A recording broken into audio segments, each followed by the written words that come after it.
오늘은 누구의 말을 들을 것인가 라는 제목으로 하나님의 말씀을 함께 나누겠습니다.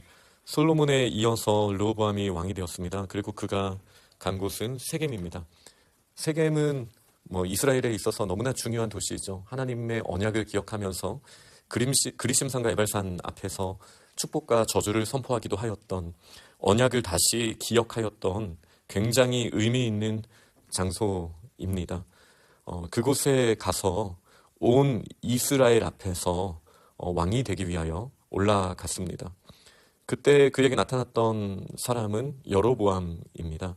이 여로보암은 솔로몬 왕 때 애굽으로 피하였던 사람이었고, 이 배경을 열왕기서에는 잘 기록이 되어 있으니까요. 생각을 해보면 솔로몬이 어떤 공사를 할 때 아마 다윗성의 기초 작업을 다시 하는 그런 작업을 할 때 요셉 지파 사람의 감독을, 그 일을 하였던 그 감독을 이 여로보암에게 시켰었는데, 이 여로보암은 젊은 용사였고 그 일을 아주 잘 감당했습니다. 그때 하나님의 선지자가 아하시아였나요? 나타나서 옷을 12조각으로 찢은 다음에 이제 솔로몬이 하나님을 떠나 다른 신들을 섬겼기 때문에 그 나라를 이렇게 찢어버릴 것이다 라고 말하였고, 그리고 나서 이 여로보암은 애굽으로 도망가게 됩니다. 아마 소문이 왕의 귀에까지 들어갔겠죠. 그리고 솔로몬이 죽었다라는 사실을 듣고 이 여로보암이 다시 이스라엘로 돌아온 그 내용이 오늘 본문 앞부분에 기록이 되어 있습니다. 굉장히 긴장감이 있는 것이죠.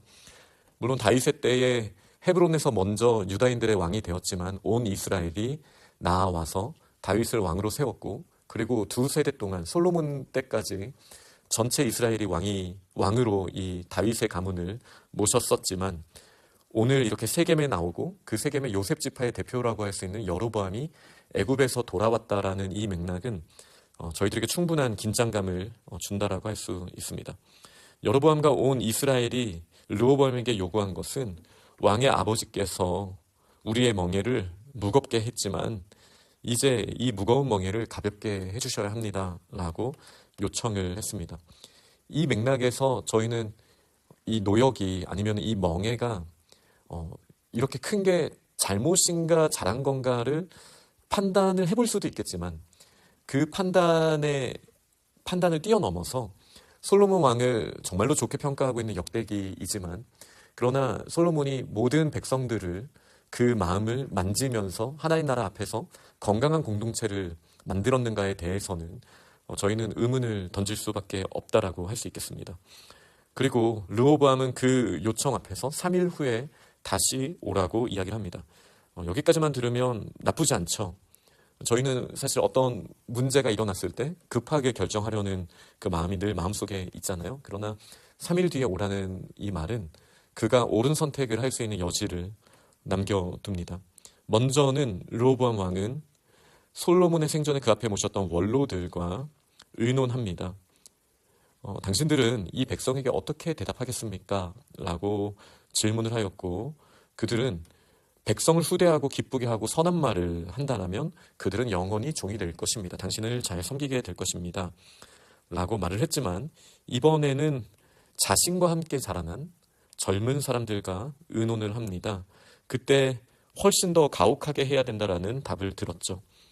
우리는 더욱더 무겁게 너의 멍에를 다루게 될 것이다. 지어주게 될 것이다. 그리고 솔로몬이 가죽 채찍으로 했다라면 나는 전갈 채찍으로 너희들을 다룰 것이다 라고 이제 그렇게 선포하라고 이야기를 합니다. 실제로 여로보암과 백성들이 르호보암 앞에 나타났을 때 왕이 포악한 말로 대답하고 원로들의 가르침을 버렸다. 그리고 왕은 백성의 말을 듣지 않았다 라고 이야기를 하고 있습니다. 저는 오늘 본문의 제목을 누구의 말을 들을 것인가 라고 정했습니다. 원로들의 말을 들었으면 어땠을까요? 결국 이 솔로몬이 이렇게 결정을 하고 포악한 말로 그들을 대하였을 때 여로보암을 포함한 이제 북이스라엘, 북쪽의 지파들이 뜯어져 나가게 되었죠. 그리고 이제 분열 왕국이 시작되게 됩니다. 솔로몬이 원로들의 말을 들었으면 괜찮지 않았을까? 우리가 이렇게 생각할 수 있죠. 그러나 본문은 그렇게 이야기하는 것 같지는 않습니다. 진짜 들어야 되는 대상은 누구였습니까? 하나님이시죠. 지금 솔로몬은 원로들에게도 당신들이라면 어떻게 대답하겠습니까? 라고 질문을 했습니다. 물론 원로들의 대답 가운데 지혜가 있죠. 그러나 그 지혜가 정말 하나님의 지혜보다 앞섭니까? 당신이 백성들을 선대하면 백성들이 영원히 당신을 섬길 것입니다. 저는 거기에 진리가 담겨 있지 않다고 생각합니다. 물론 이 세상의 지식 가운데 순간적인 좋은 결정일 수 있죠. 그리고 당장 이 본문의 맥락에서는 괜찮을 수 있습니다. 그러나 여전히 신하들의 목소리를 최우선으로 삼았을 때 저희는 예전에 예레미야였죠. 계속 신하들의 목소리를 들으면서 휘둘리게 되는 유다의 왕들을 보고 결국은 바벨론에 의해서 멸망당하는 장면을 보지 않았습니까? 지금은 누구의 말을 들어야 하느냐에서 사람들 가운데 어떤 지혜자를 찾는 것이 중요하다가 아닙니다. 르호보암의 위치가 무엇입니까? 하나님의 지혜로 이스라엘을 다스려야 되는 역할을 하고 있는데 다스려야 하는 자가 다스림을 받아야 하는 사람들에게 그의 지혜를 구하고 있다는 것이죠. 물론 저의 이 말씀의 선포가 오해를 일으켜서는 안 됩니다. 솔로몬은 듣는 마음을 구했죠.